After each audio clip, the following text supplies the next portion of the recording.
What is going on, everybody? So we got a few more questions from the Facebook page. First question was why the change to C standard tuning, which is a really good question. If you watched the last video, you'll notice I have a thing for Brendan Small's signature guitars. Really, it's not too big of a secret. I love Deathclock, and I found that as I was learning how to play Deathclock tunes, just to fuck around, I decided discovered I really liked the tuning, and started fucking around with that for some of the shit that I was writing for the new record, and it turned out pretty damn cool. So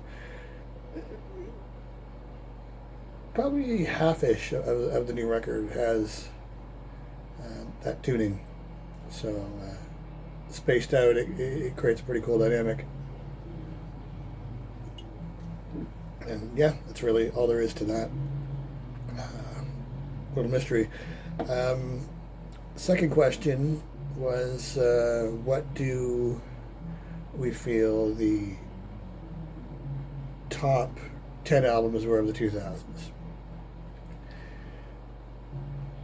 That's a tough one. I mean, I don't do... Trevor's done more album reviews on his own YouTube channels over the years. Really tough for me. In no particular order, here's my personal list, I guess.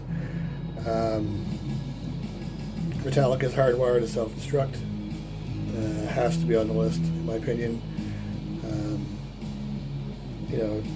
Tracks like Moth into Flame, Halo on Fire, Atlas Rise, and fucking Spit Out the Bone is like a ripping fucking thrash track. To me, it was a good amalgamation of all the different elements and eras of Metallica's done over the years. Another one, which is one that a band that I've only gotten into fairly recently over the last couple of years, was Gojira's L'Enfant Sauvage. Ended up getting that record actually this past Christmas, which was pretty rocking. Title track, probably my favorite song on the album is Liquid Fire. It's just fucking banger of a track. Mouth of Kala, a lot of really good things on there. Kind of made me regret not getting into these guys a lot earlier. Iron Maiden has to be on the list. Book of Souls was an amazing album. The fact that Bruce did it when he had cancer and sung it that way before he even knew about it and got treated was pretty insane. Tracks like When the River Runs Deep, the track Book of Souls, Empire of the Clouds, which is, I thought we had some long songs on, the new album that we're doing. At least we don't have anything 20 minutes long, but, they make it work. It's a cool story based on, true shit. It's pretty badass. One of my favorite bands is Cataclysm, and they put out quite a few records in the 2000s. Really hard for me to narrow it down because there's been so many good things. I have to go with Waiting for the End to Come. Songs like Fire, Elevate. Really, there's not a song in that album that I don't fucking, have to throw the horns up for. Another one on the list for me has to be Ghost. I know, Ghost. A lot of people have mixed feelings about that band. I'm sorry, I fucking love them. I get it, what they're going for. Had to go with Meliora. Just probably because it's the heaviest album of the bunch they've done. Series, Pinnacle to the Pit, Mummy Dust fucking rips. I mean, they got some really good fucking songs on that record. And, really, I believe they don't deserve a lot of the hate that some of the true metal guys, feel towards them. Obviously, I have to put an Natalie record on here.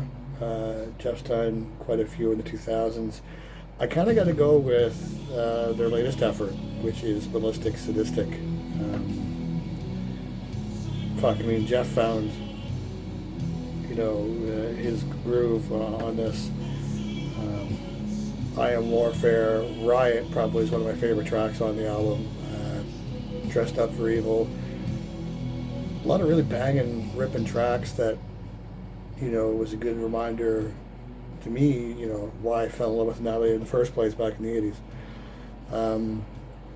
Cradle of Filth had to be on there for me, and they put out quite a few themselves over the 2000s. A lot of albums came out in the 2000s. I mean, it's a 20-year period that we're in right now. Their last record, Cryptoriana, Seductress of Decay, pretty wordy name, but great record.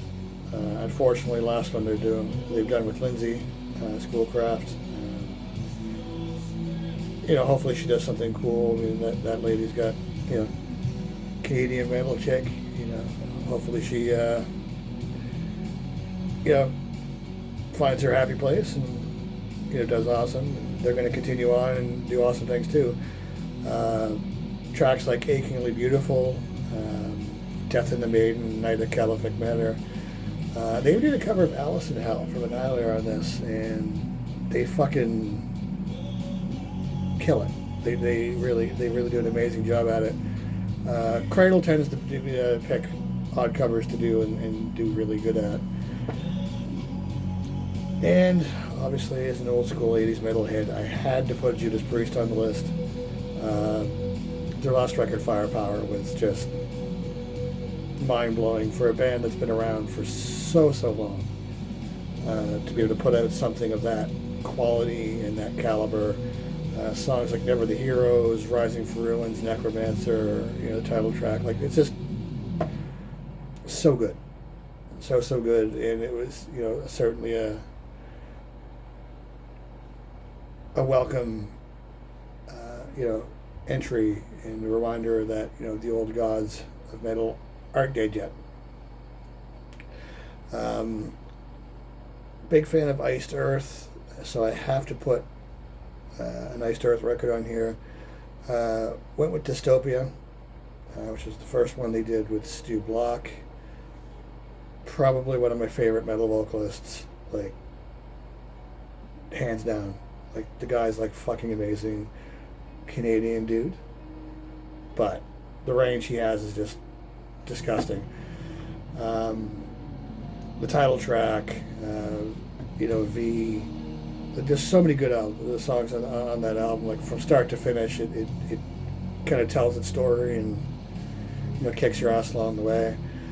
And last but not least on this list, again, these are no particular order. I really can't put these in an order. It's too fucking hard. I'm not caffeinated enough yet to think that hard.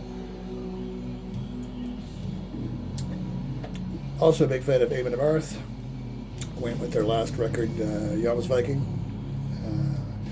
Could have gone with any of their previous albums in the 2000s, but went with this. One Against All, Dream That Cannot Be. 1,000 Burning Arrows is just epic as fuck. They get to that break near the end and it just gives you fucking chills and shit. You just picture the fucking scene. That's it for my list of albums. Question number 3 was favorite local businesses. That one's tough for me. Trevor's more into the craft beer and breweries than I am. I'm a Moosehead guy. I mean, just am between Moosehead and Heineken. I even like Alexander Keith's. Trevor hates it, but whatever, I don't care. It's more for me. There's obviously restaurants, that locally that I really enjoy. But I'm going to have to defer to Trevor for the breweries one because I'm not that familiar with the craft breweries around here, and I prefer more of a pale ale than some of the more hoppy, IPA shit. So, yeah, some great questions.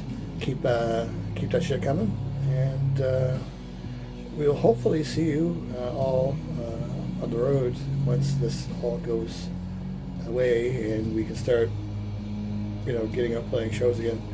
So, have a rockin' fucking Friday Eve. Have a kick-ass weekend, and we'll see you soon. Peace.